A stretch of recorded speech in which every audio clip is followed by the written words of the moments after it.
Another big game for the college football playoff race, Dawn, is Tulane at Navy. Again, another noon game on ESPN2. And listen, it might not be the biggest game of the weekend, and listen, it's on ESPN2 as well, so it's not even like it's on ESPN. But this is a pretty big game for the Group of 5 playoff race, because right now you look at the Group of 5 playoff race, and yes, Boise State and Army pretty clearly are the top 2 contenders for the Group of 5 playoff spot. But this game between Tulane and Navy should not go unnoticed, because the Green Wave would clinch a spot in the American Athletic Championship game against Army if they beat Navy in this game. While Navy, all they would need to do is beat East Carolina next week if it wins this game. And if either of them beat Army in that title game, all it would take is probably one loss from Boise State for the winner of this game to be selected for the college football playoff. So really the winner of this game pretty much has the inside track, or if not clinch, a spot in the AAC title game. And then if they beat Army, then all of a sudden all the pressure's on Boise State to not slip up once the rest of the year, because then I'd probably say Tulane or Navy might pass them up. I think Tulane especially has some advantages in that scenario when you think about a couple of things. Their 2 losses are to Kansas State and Oklahoma, and the Kansas State game went down to the wire. They were ahead in that game. They should have won that game.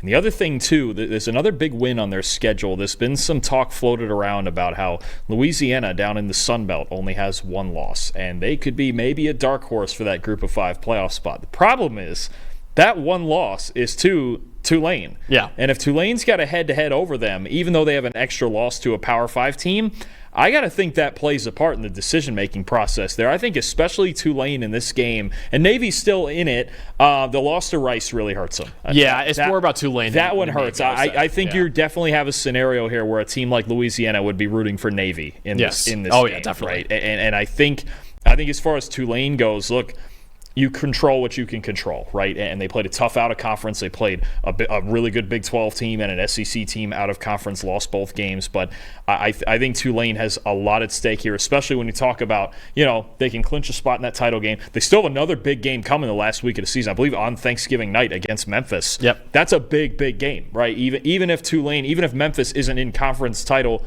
contention, still a really good team, still a really good win if Tulane can get it. And if they were to lose that game, then we're not having this conversation about the playoff with Tulane. So there's a lot on the line for both of these teams, but I think the Green Wave have a lot to play for going forward. And again, you never know. Boise only beat Nevada by 7 last week. Yeah. You could slip up one day. You hold Ashton Jeanty to less than 300 yards one week, and these things can happen. Any team can be beat on any day. So Tulane, at both of these teams, they just have to control what they control in front of them. Yeah, Navy definitely needs a lot more help than Tulane does if they win this game in order to get to that playoff spot, because they lost to Rice, which is not great, and they also got blown out by Notre Dame. Tulane, though, like you said, I think they would have the advantage over Louisiana. Even though Louisiana has 1 fewer loss than them, the fact that Tulane beat Louisiana, it would have them over them. And then at that point, all you got to do is just win this game, beat Army, and and hopefully Boise State loses the game. And then I think Tulane absolutely would be the Group of 5 team in the college football playoff spot. But Dawn, you actually have the Tulane offense in this game. What should we be looking out for when they have the ball? Okay, so the first thing you look out for with Tulane is Mekhi Hughes, their star running back. He is a monster. 4th in the nation in rushing yards, 4th in the nation in rushing grade. And watching him a little bit, sometimes I just get weird random comps in my head. I don't know if you're old enough to remember. You remember Thomas Jones? Oh, of course. Yeah. Yeah. Okay. I'm just making sure. Jets and Bears, right? Jets and Bears. Yeah. He was around the league. He was a first-round pick back in the day. But it just reminded me a little bit of Thomas Jones. I don't know why watching him. I was just like, he grinds. Might not be the fastest guy. He's probably a 4.4 guy, but he runs through contact. He's got really good vision, and he just keeps moving forward. He falls forward every single run. Mekhi Hughes is really good. So I'm watching Hughes, and I'm like, okay, let's get a hard study on this guy. And then I'm watching Tulane, and I'm like, man, these run schemes are off the charts. It's so like I swear to you, I went like 2-hour rabbit hole watching these run schemes. Like almost every run play of the season I watched, because I was like, this is crazy. Like they do so many different things. They run zone, they run duo, they run power more than almost anybody in the country. And what they do is They run as much 12 personnel, one back and two tight ends, as much as any team in the country. The 8th highest rate in the country. They're the highest graded offense in the nation in 12 personnel. This offense resembles something almost like what Michigan ran last year when they would put Loveland and Barner out there in those big sets and just maul people. John Summerall has got a super physical football team. They create numbers up front on the strong side with their tight ends. They create angles on the weak side with motion and just creating gaps. I mean, it's not only Hughes just being great, right? Like some teams, you get a running back, and we're going to get into one soon here, where it's just the running back is so good that he's making all the plays. This Tulane run game has so many schemes and so many different options in it, and they use motion to their advantage to gain leverage and create gaps and create numbers advantages up front.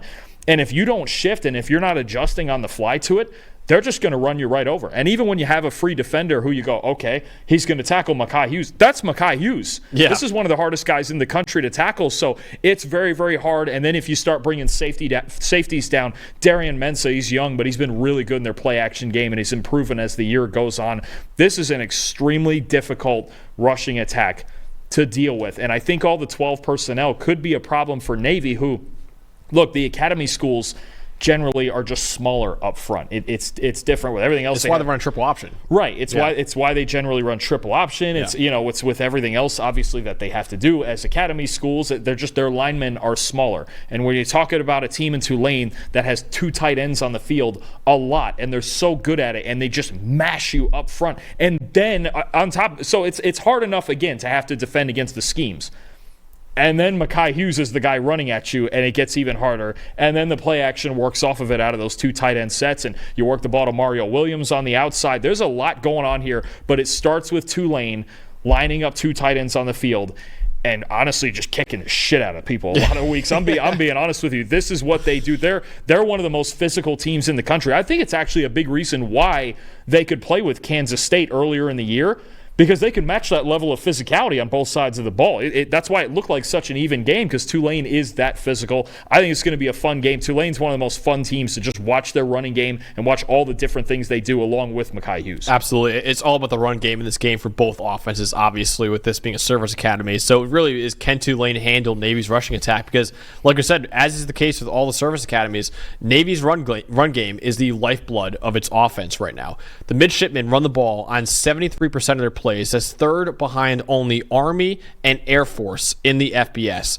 And Navy's run game is kind of a hybrid version of the wing T formation they run a lot in their offense, and the triple option offense, which really does an amazing job of confusing defenses. They average 2.7 yards before contact per carry. That's the fifth most in college football. And listen, 15th in run blocking grade. Obviously, the offensive line has done a pretty good job. But I think a lot of that, Dawn, is due to the defenders just having to hesitate to figure out who has the football on this Navy offense right now. So they really do a great job of confusing defenses with that wing T formation in their triple option offense.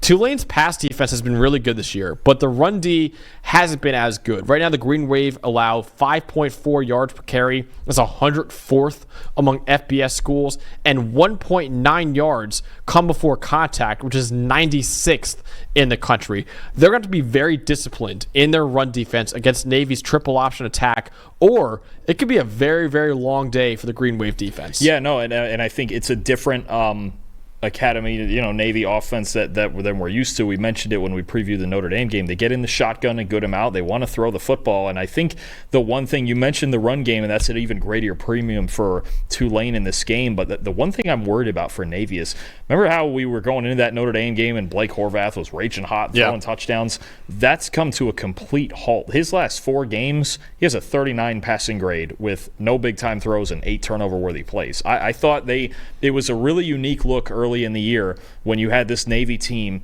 throwing the football with a lot of success down the field, and that's gone. And any team, look, even a team like Navy, who generally is one-dimensional, but when they were two-dimensional and now they're one-dimensional, it does still make it a lot easier, right? I think that was a big – I think Horvath succeeding in the passing game is what made things so successful early in the year, because then it starts backing off safeties, and just like any other offense, you go, oh, they can take shots on us. Right now, that's not happening. Now, they did get a big win over USF last week, who's a defense that's really struggling, so they could just run all over them and control time of possession, but it's different in this Tulane game. Tulane is not going to come out here like USF and score 7 points. That's not going to be the case, so I think you're right. Tulane stopping the run is a big key, but I want to see if Horvath can get hot again, because the last few games he hasn't been. It's going to be tough, too, because Tulane right now is 5th in pass rushing grade and 36th in coverage grade this year. So it's been a really, really good Tulane pass defense. They've had, again, like I said, they've had issues in the run game, but they've been really good in passing games. I struggle to see if Blake Horvath's going to bounce back this week against that Tulane defense, because they have been really good at defending the pass this year. But Dalton, ultimately, who will win this game and basically clinch a spot in the American Athletic Championship game? I like Tulane in this game. I think they're raging hot. I mean, and again, you look at the two teams they lost to when it's Kansas State and Oklahoma, and you go, okay, they haven't lost a Group of 5 game yet this year, and they've been putting up a boatload of points almost every week. So I think I really like Hughes. I really like what they do in the run game. Darian Mensah, again, it was a huge story down in New Orleans earlier in the year, at the beginning of the year, when we thought for sure, oh, it's Ty Thompson. He's coming in from Oregon. He's going to start. And Mensah, as a redshirt freshman, is coming and taking the job and run with it. And actually, to Ty Thompson's credit, another element of this run game that I want to mention, here and there, even sometimes to just get Hughes a blow, Ty Thompson will come in kind of a wildcat quarterback role, and he's a really good athlete. And you've got a whole different package where they have all these tight ends on the field and all the stuff they do up front. And it's Ty Thompson running the ball now, and you have a numbers advantage because the quarterback's running the ball. So there's a lot to deal with this Tulane run game. Unless Navy does kind of the Navy thing and control the clock and have 7-8 minute drives and run so many more plays than Tulane, I think they're going to have issues in this game. I like Tulane as a more two-dimensional team. 35-27 Green Wave. Yeah, I got 31-24. Tulane wins this game. I think Tulane could have some issues with Navy's rushing attack, but I think they'll ultimately come up with enough stops to win this game and secure a spot in the AAC championship game and stay alive in the Group of 5 playoff line as well. So I like Tulane's offense in this game, and I think they'll get enough stops defensively against Navy's run game to ultimately pull out the victory. So we both got Tulane beating Navy. Hey, thanks for watching another episode of the PFF College Football Show. Please make sure you guys subscribe to the channel. Also, subscribe to PFF Plus at subscribe.pff.com for all of the same data and grades that we use in our show, plus fantasy tools, betting tools, and our mock draft simulator.